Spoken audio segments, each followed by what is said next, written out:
A visionary mentor capitalist, strategic consultant, commercial real estate finance expert with over 4 decades of experience.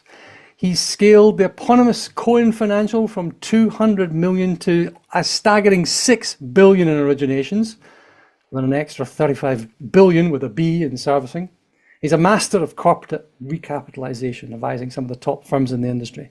Founder of Dark Knight Ventures, mentor to C-suite leaders, entrepreneurs, high-performance teams, helping people accelerate growth and strategy.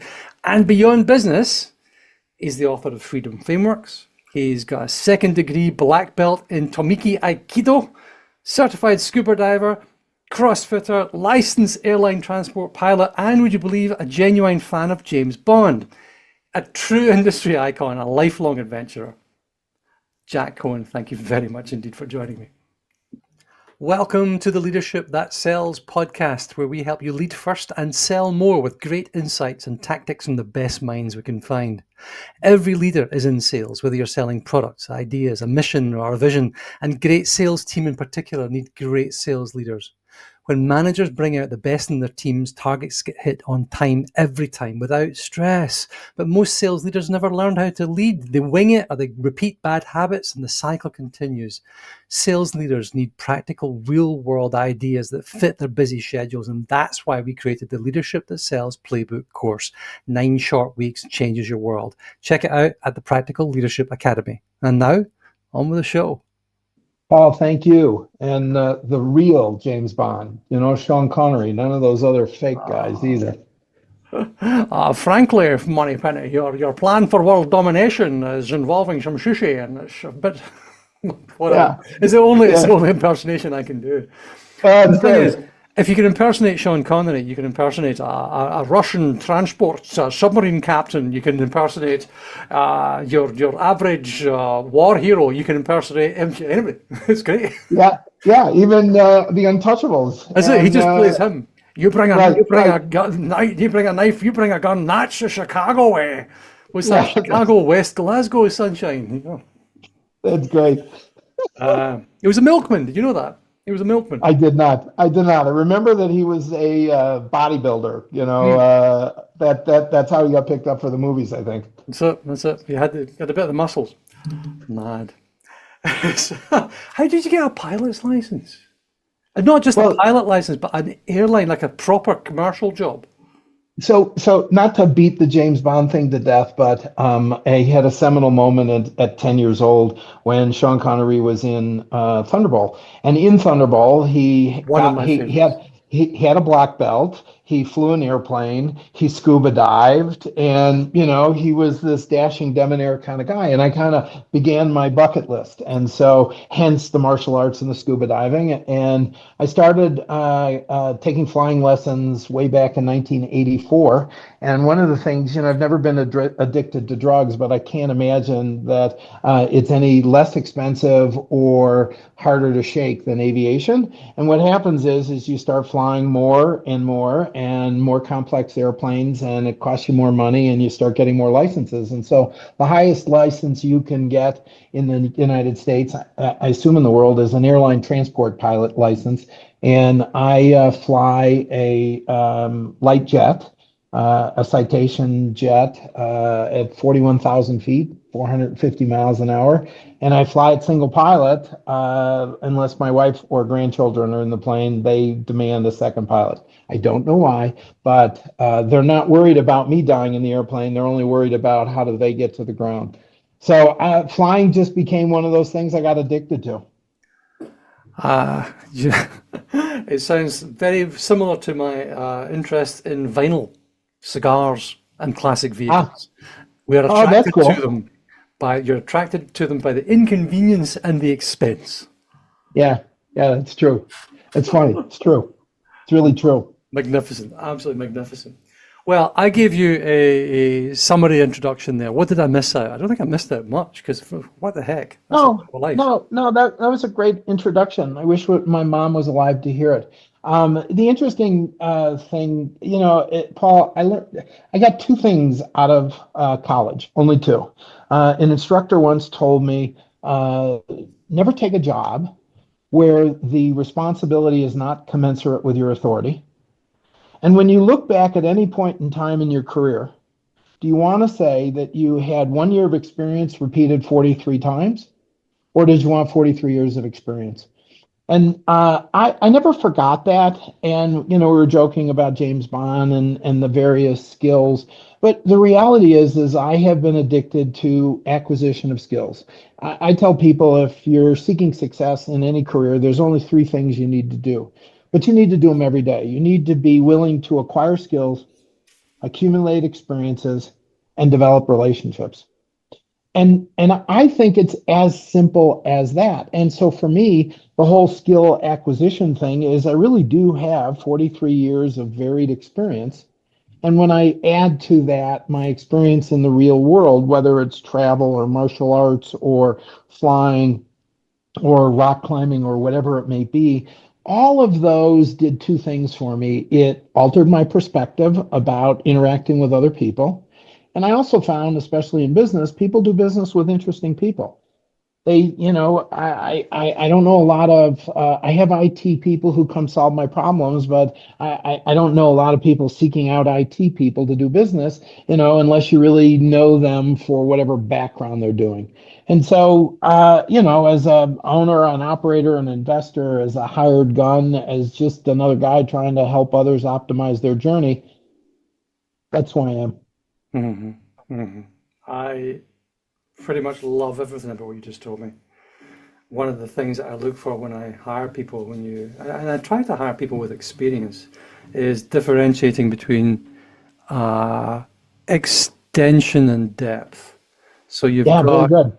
somebody who's got 40 years of living the same damn day again and again, or you've got somebody with 10 years, but by goodness me, it's been 10 wild and wacky years, and they've done Yeah, lots of interesting things. Your definition of success is a parallel to my definition of wisdom. Because at the end of success, you have wisdom, you have something to do, you have the output of success. There's not a goal, I think, per se. If you chase the goal, you'll never get there, right? It's like saying, I'm going to try and lose 20 pounds. Well, immediately off the bat, you're a failure because you haven't lost 20 pounds. If I'm going to try right. and have a healthy lifestyle, inadvertently and intentionally, deliberately, I'll lose 20 pounds, right? So the success thing, I think, you're talking about acquiring new skills, accumulating experiences, and developing relationships. And my angle in that is you take the knowledge that you are exposing yourself to. So you accumulate knowledge. You then apply that knowledge in some way, shape, or form, and then you reflect upon that knowledge. But then the fourth thing, which actually was my 10-year-old son came to me and said, no, I'm missing a trick here, because he spends all of his days in classrooms in school, right? So he said, it doesn't matter because that's just in your head. That's not wise. What's the point of being wise unless you share it? And that piece rhymes with your developing relationships. So you then have to get the knowledge, try it out, reflect on what worked and what didn't, and share it. Yeah, that's what makes you wise. And I think that is a lovely corollary to, not corollary, that's what the right word, the success parallel. I like that really very much. So you talk to people, you've written this book called Freedom Frameworks, right? And of course it's available, and we'll put the link down in the bottom of this thing. So Freedom Frameworks on darknightventures.net. Subtitle is Infinite Possibilities to Achieve Career Independence on Your Own Terms. And you're targeting ambitious professionals, which of course we all are, in their first decade of their career, which of course I am not, looking to accelerate their professional ascent. Ascent's a lovely word. That's a pilot. That's a climber's word, isn't it? See? Yeah, Right. you see what you're doing there. You're a clever man. Right. Clever man. Right. So, why the book? What drove the book? What are you all about in terms of helping people? Because evidently that's what you do. You're serving, you're helping. Why? What? Talk to me. Well, you'll like this. Your own martial arts background. You'll like this. I've had a superhero complex, and my favorite superhero is Batman. Why? Batman has no superpowers. What is Batman blessed with? Tortured Batman is soul. blessed. Right, that too. Sick dude. But he had intellectual and economic resources that he used to create tools to affix to his utility belt so that he had human leverage to help others get home safely. And I thought, what a cool metaphor for a business, a mentor capitalist business, a consulting business, Dark Knight Ventures. I'm here to help you optimize your journey by giving you tools and human leverage. And so through the years, I have, as you can tell, Paul, a little bit of an irreverent personality and attitude.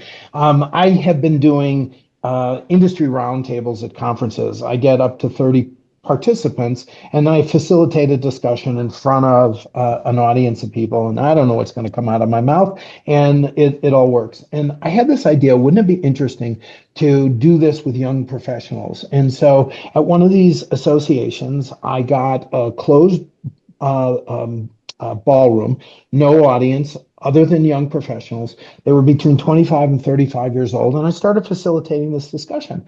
And what I concluded was, after doing this 4 or 5 times, that a third of their questions were about career development, work-life balance, good managers, bad managers. And I thought to myself, isn't that interesting? I joke in the real estate business, I'm a little older than you, maybe a lot older. When I graduated college, the A students went to medical school, the B students went to this new thing called investment banking, and the C students who couldn't get a job anywhere else went into the real estate business.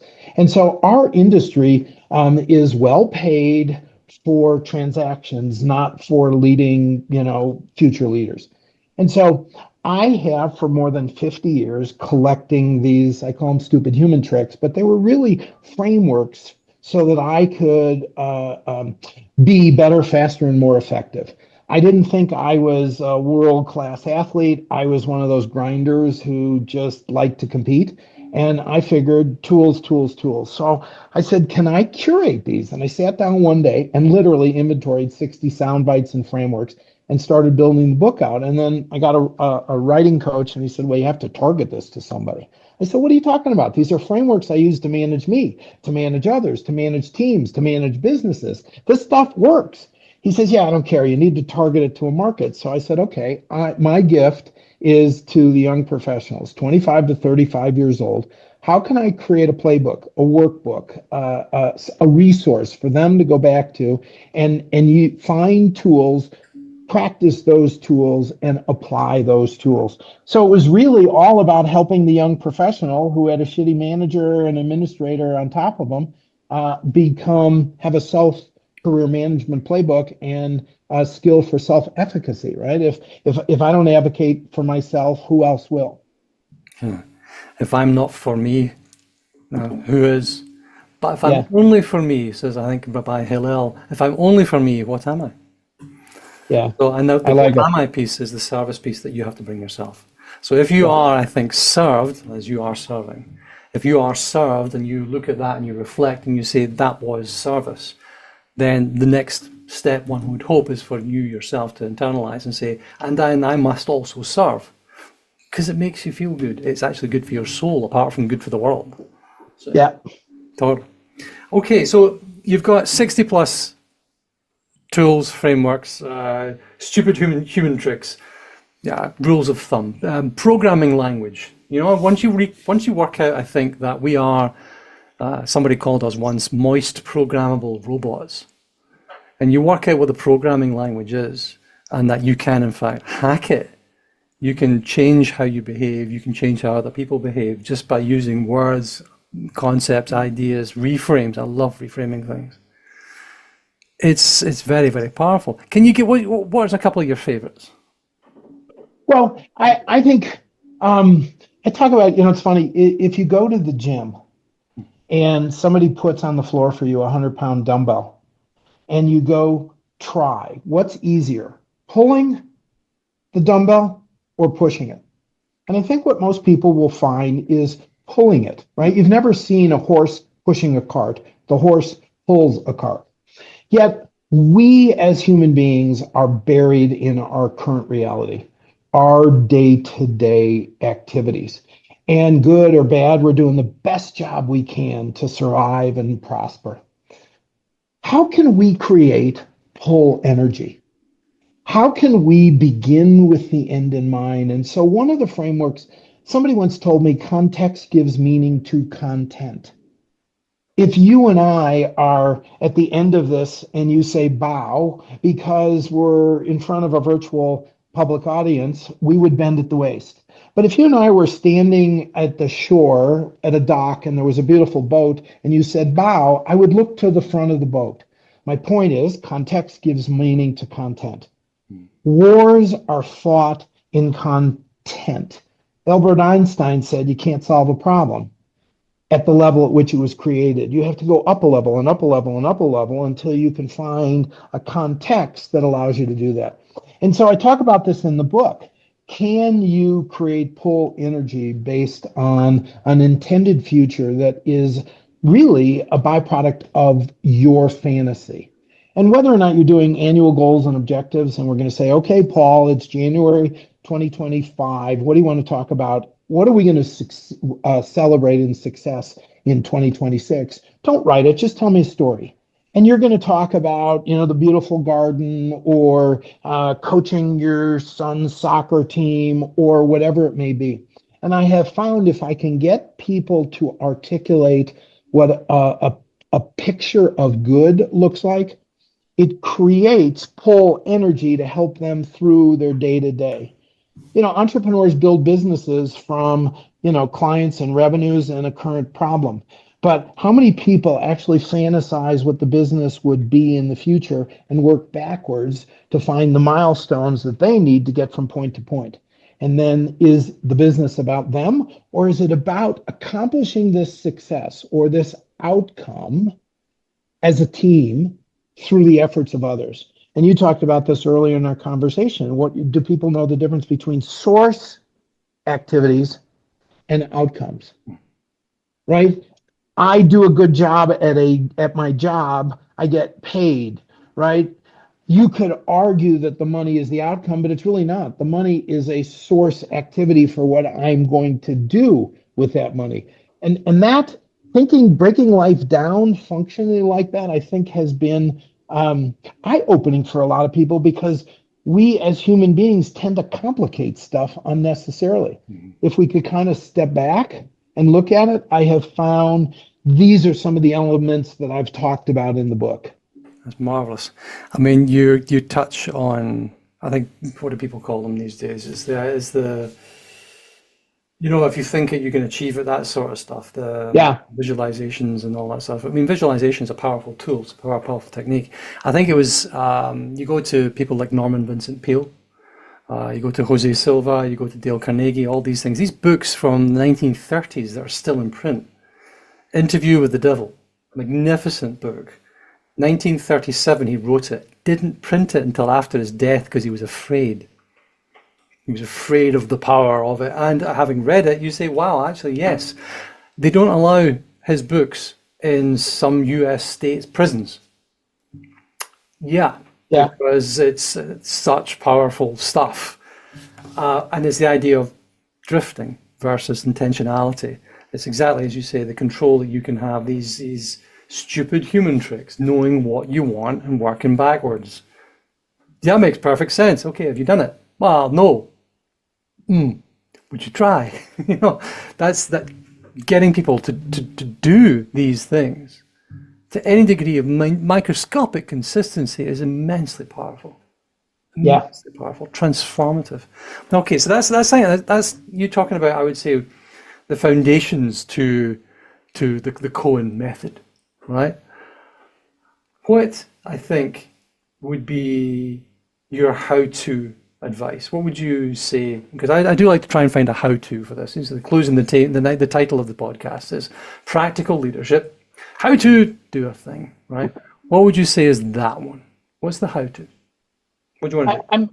I'm gonna give you an answer that you're gonna push back on because it's too simple. I think that people think about investing, right? They think about buying a stock or buying a piece of real estate or buying a business. Why?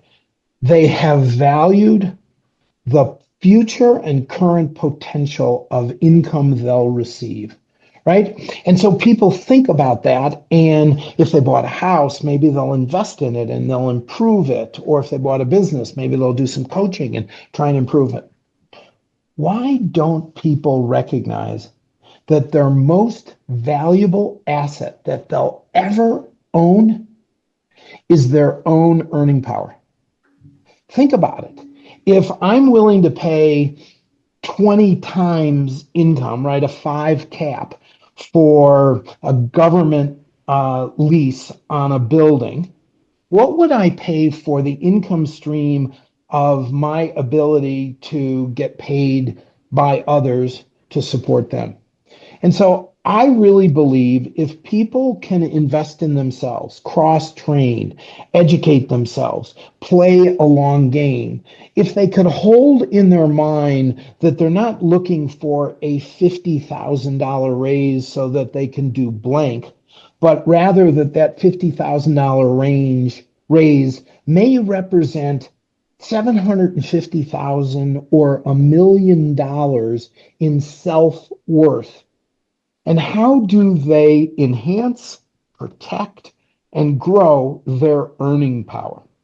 You know, somebody once said, Paul, and I used to say this to one of my boys growing up, he was blessed with a lot of natural ability, but not a lot of grit. His brother was the opposite. You'd never seen a guy persevere and accomplish, but he didn't have his brother's skill set to begin with.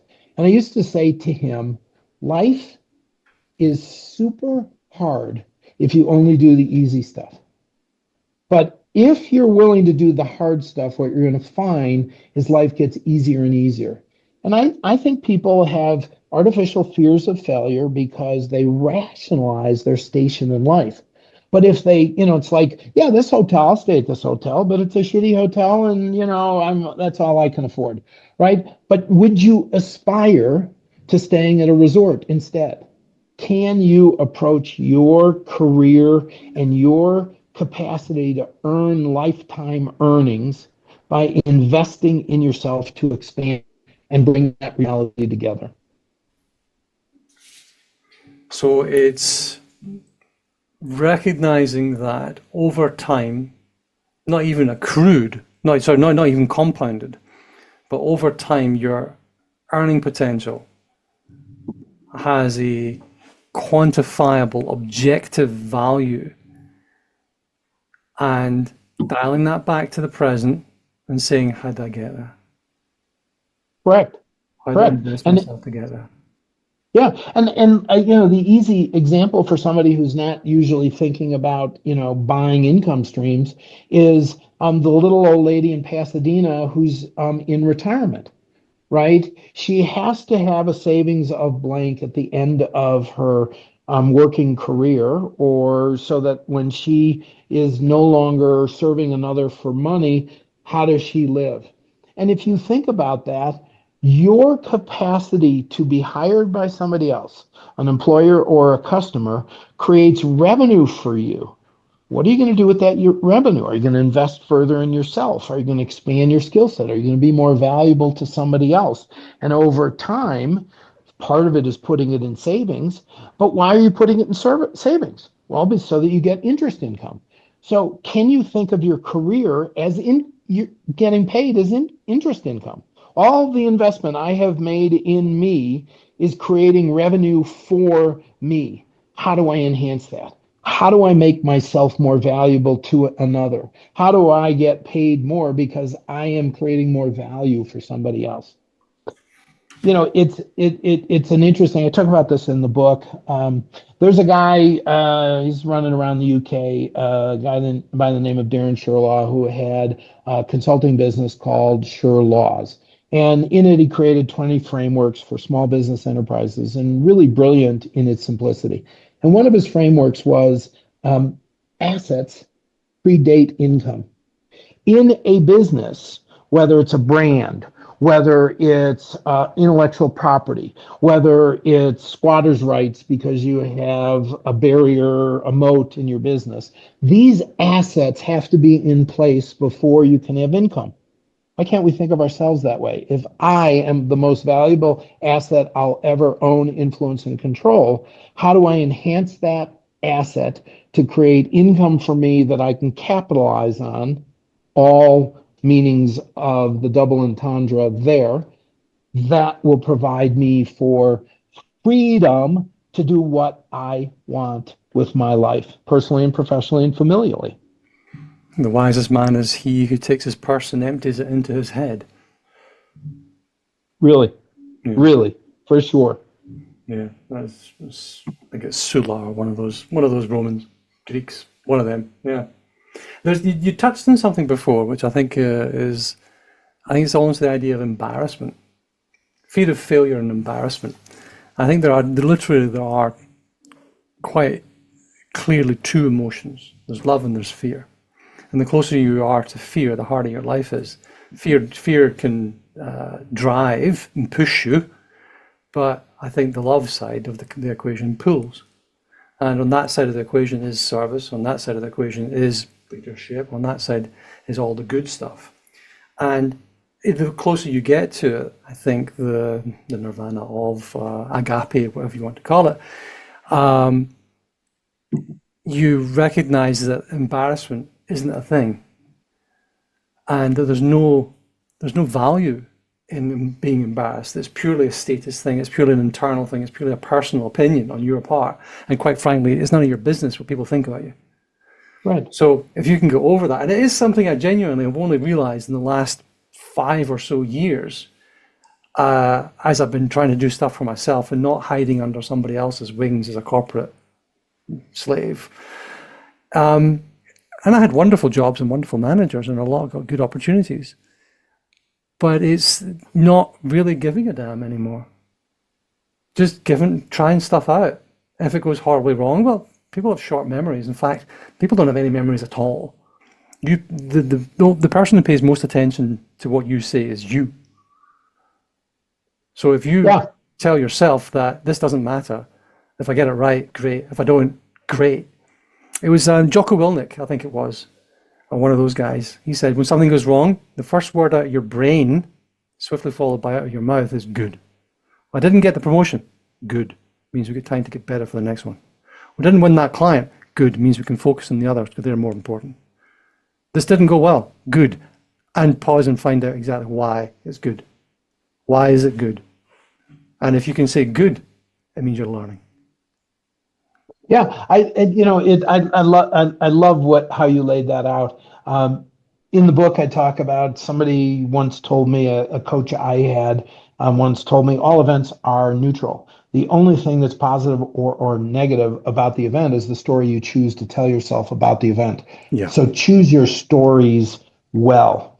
And I had a colleague once say to me around this embarrassment question, you will stop worrying about what people think about you as soon as you realize how little time they actually spend doing that. Right? So it's all in our head.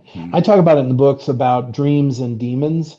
And we all should have our aspirations. And you're using, the good is really finding positive language around a scenario. And I think everyone has dreams. And I try and get people to think about their dreams and aspirations as pull energy, right? It's a fantasy that pulls them through. But their demons are tied to resistance. And sometimes it's their wife or their mother or their children or other people who have a vested interest in them staying exactly how they are. But somebody once told me fear is an acronym for false expectations appearing real. And a lot of people. Oh, that's good. Say that again. Fear, Fear, is really false expectations appearing real. And we start to worry about an outcome that we actually have influence and control of before it happens. And so all of this fear and embarrassment or fear of embarrassment is our system protecting us, holding us back because of safety and comfort. And I think we all, if we would just be self-aware about it, could chip ourselves. Like to have a colleague like yourself hanging around somebody who typically their first response is, oh shit, I did it again. To be able to say to them, hey, that was good. Good. What are you talking about? I embarrassed. No, you learned something, right? I say bad experience largely comes from bad judgment. but a bad experience you can learn from, which will create good judgment, which will lead to a good experience. If you can have people like yourself, like you, Paul, around them that can help feed the virtuous cycle, we can change the stories we tell ourselves to free ourselves up to live our dreams and fantasies.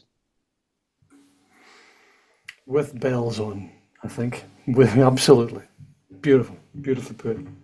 Fear is false expectations appearing real. Oh, what's the other one? Fail. First attempt is learning. Hey, that's great. I like that one. First attempt is learning. Fail in fear. Fear of failure, fear and fear. Whoa, that's a new book. There's an entire book in that one. All right. Let's boil this down. One message. If I gave you 10,000 billboards and you could write one thing on that for the whole world, there you go. Here's your Sharpie. What are you going to say? Well, I said it earlier, so maybe I get another at that. I really think the billboard I think should be out there is life is hard if you only do the easy stuff, and easy if you do the hard stuff. But in preparing for this, you kind of asked, is there something that I've changed about in the last few years? So maybe this is a different billboard. I think people like myself, I'm an engineer by education. I think I'm a problem solver. And I think people like me, people like you, do everything we can day to day to avoid making a mistake. Do you know, Paul, that is not the same thing as prematurely taking a problem in the future and addressing it presently. What I've learned over the last couple of years is there is a difference between doing everything you can to avoid a problem in the future and presently taking a future problem and addressing it now, maybe prematurely.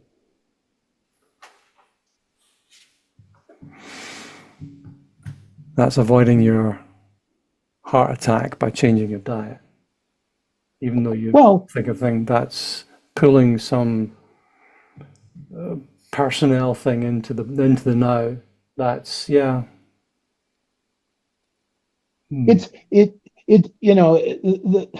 Every one of us have, well, those of us who are old enough to have had children, and the children have become the devil, called teenagers. You start seeing work in process right now. Right. But like parents look at that child and the child does something really dumb and you're going, oh my God, he's going to be in jail. He's going to be, how did this come out of my system? All that kind of stuff. Are you really, really wanting to take a future problem that hasn't happened and make an issue of it today? My son Wyatt, who I talk about in the book, who actually is going to do the audio for the audio book, was 15 years old and he did something really dumb. And I looked at him and I just am screaming at him, what the frick were you thinking? And he looked at me and he says, Dad, I'm a teenager. By definition, I wasn't thinking at all. And honest to God, I just started laughing. How do you beat that? But, when we think about, gee, I don't want to talk to my boss about a raise. Why? Well, my boss is not going to give me a raise and then I'm going to feel I have to leave, or he's going to really tell me I'm not doing a good job and all that kind of stuff. Should you really burn calories about that today? Or should you let that play out until raises and bonuses actually happen? I'm not suggesting we don't do a pre-flight before we get in the plane to fly it, right? There are things you should do to prevent a problem from happening. But prematurely addressing a problem until the problem has fully seasoned or you have seasoned in order to meet that problem. Didn't the good Lord say he gives those what they can basically handle themselves? And some of us have shittier lives than others because we're tougher. We can handle it, and as opposed to those others. So maybe there's an opportunity that Paul, you, or I will evolve into a human that can actually handle the next challenge when we're ready for it, not before. So you're trying not to make your life harder than it already is. Correct. Yes, yes. I mean, you mentioned the scripture there, something like basically God's time is perfect, right? His Yeah, timing is perfect. yeah, Unfortunately, yours isn't. So yeah, row the damn boat and let him steer. yeah. It's just you row, you'll steer, and you'll get to the problem in good enough time. Just don't be in a hurry. Okay, I like that. I like that. And talk about the self-awareness of your son. Wow, I'm a teenager. Well, I wasn't thinking at all. Magnificent. Yeah, yeah. Jack, where can we find you when we need you? Um, DarkKnightVentures.net, LinkedIn. yes, yes, you can find me on LinkedIn, Jack M. Cohn, and I am my day job is as a managing director for a real estate lending platform in the States called Arrowmark Partners. So don't be confused in when you see the label. But my website is, remember Batman, Dark Knight, two Ks, Ventures, plural, because I got a lot going on, .net, because I couldn't get the .com URL. So J Cohen, Cohen at darkknightventures.com, .net. And all the links will be in the description below. Jack Cohen, adventurer, iconoclast, all round good egg. Thank you so much indeed for joining me. Paul, thank you.